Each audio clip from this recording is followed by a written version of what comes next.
Hello tout le monde! Alors ce soir j'ai une recette à base de gombo. Donc voilà, je les ai préparés, lavés, coupés en petits dés. On a besoin de la tomate aussi, un petit peu de gingembre, coriandre, du sel d'Himalaya. Après vous avez besoin de graines de nigel, un oignon émincé, donc ça va être ça.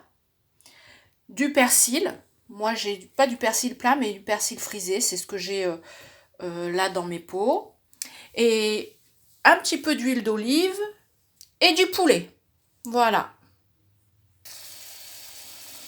Donc là, j'ai versé le poulet. Le poulet, je l'avais dans le bol avec un petit peu d'huile d'olive, du gingembre et du sel. Mais on va rajouter, moi, c'est de l'ail déshydraté. Alors, ou vous avez de l'ail en gousse d'ail que vous râpez vous-même, vous l'écrasez. Moi, j'aime moins. Donc, je l'achète déjà tout prêt déshydraté. Donc, j'en parsème un petit peu comme ça. Voilà. Parce que moi, je le gère. La purée d'ail, j'aime pas trop. Déjà, vous en avez plein les doigts et tout. Voilà. Moi, j'aime bien le déshydrater et c'est pas mal. Donc là, vous allez bien faire revenir le poulet petit à petit. Il va se dégorger. Vous voyez? Vous rajoutez pas d'huile du tout, hein. C'est pas la peine. Voilà. Et là, vous attendez que ça cuit. Donc là, vous attendez qu'il soit bien cuit. Même s'ils sont un petit peu dorés, tout ça, c'est le top. C'est ce qu'on aime. On rajoute surtout pas d'huile, hein, parce que ça laisse bien dégorger. C'est nos blancs de poulet qu'on va mettre à deux côtés. Après, on va garder les sucs pour faire revenir les oignons émincés avec de l'huile d'olive. Mais on les retirera, les blancs de poulet. Hein. On les mettra de côté et on attaquera les oignons. Pour l'instant, on laisse bien mijoter.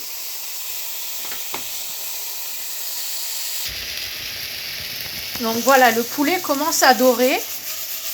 Voilà, n'hésitez pas à tourner pour que le poulet rende un petit peu l'eau.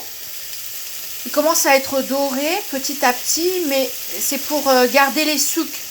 Voilà, si vous avez tout le sucre avec l'eau, c'est bien, c'est ça qu'on va garder pour notre fond de... pour faire rétrécir les oignons. Donc là, je viens de déposer mes blancs de poulet ici, dans le bol. Vous voyez, ils sont légèrement dorés, donc c'est suffisant. La poêle, elle est ici, il y a les sucs au fond. Je vais verser les oignons, ils vont rendre, ils vont être accrochés avec les sucs. Donc c'est ça qui va donner aussi le goût. Voilà. Donc on laisse. Pour l'instant, on va laisser dégorger les oignons comme ceci.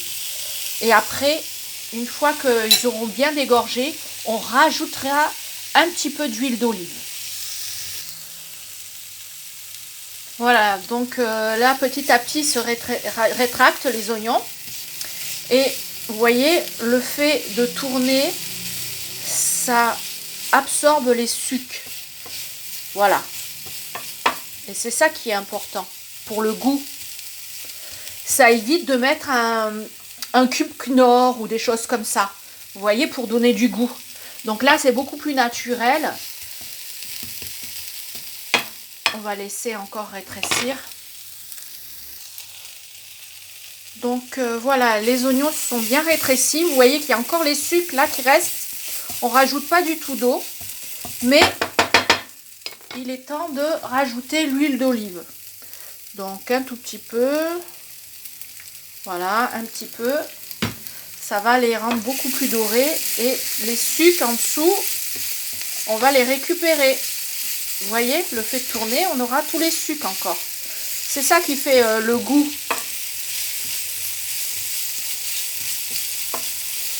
Voilà. Et là, on attend. On les laisse bien dorer. Ils vont se rétracter encore plus. et on les laisse, vous voyez, voilà.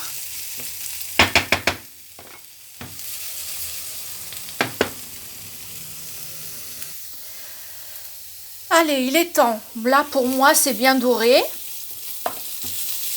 Donc, il y a une petite astuce. Des fois, il y en a qui mettent un petit peu de sucre pour les rendre dorés plus vite ou un petit peu de miel. Mais moi, ça s'est bien passé parce que c'est une poêle céramique avec les sucres, tout ça, à la bonne température. Regardez. Moi, j'estime qu'ils sont bien dorés. Après, il y en a qui aiment les laisser encore un petit peu plus cuits. Mais moi, ça va. Parce que de toute façon, voilà, on va rajouter les tomates. Vous voyez, ça va vraiment rendre de l'eau. On va tourner.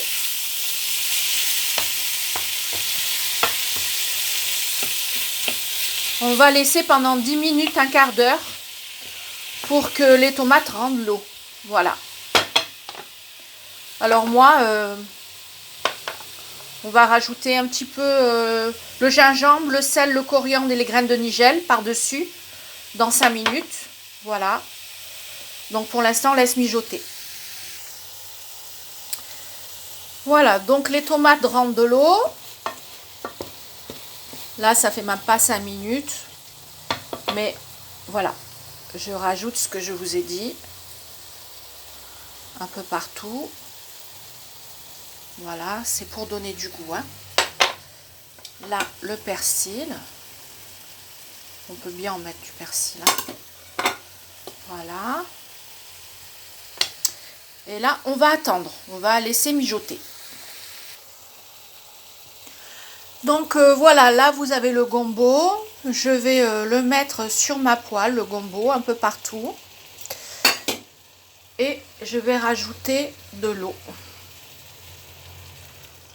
Le gombo, il faut savoir que quand il est mouillé, c'est baveux. Voilà, c'est très baveux. Donc là, on va laisser mijoter avec l'ensemble pendant 20 minutes. Je vais rajouter un peu plus d'eau, au moins 1 cm d'eau et c'est bon. Donc là, j'ai bien rajouté de l'eau. Je vais les laisser pendant au moins un quart d'heure, 20 minutes. Bien réduire la sauce. Donc ça, c'est façon gombo, façon cuisine libanaise. Pour accompagner mon poulet après que j'incorporerai dans la sauce qui va être réduite. Voilà, pour l'instant, je laisse mijoter. Je pourrais mettre, comment on appelle ça, le couvercle, mais non. Parce que je veux vraiment que ça rétrécisse. Pilou, ça suffit. Pilou, il est jaloux quand je cuisine. Voilà, donc on va laisser réduire. On ne touche plus. Et on va être patient. Voilà. Donc là, on a bien réduit notre sauce. J'ai incorporé le poulet à l'intérieur, que je laisse encore un tout petit peu mijoter pour donner le goût au poulet et pour qu'il soit chaud. Voilà. Donc vous voyez, ça c'est vraiment réduit. Le gombo, il a cuit. Il est beaucoup plus tendre. Alors, c'est pas une sauce tomate, mais c'est une sauce qui ressemble. Voilà. Parce que ça a réduit. Et là, après, on va l'incorporer dans l'assiette avec le riz. Voilà, pour ce soir.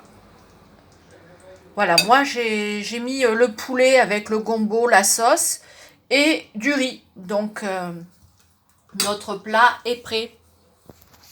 Voilà. Poulet gombo à la milanaise. Bon appétit tout le monde!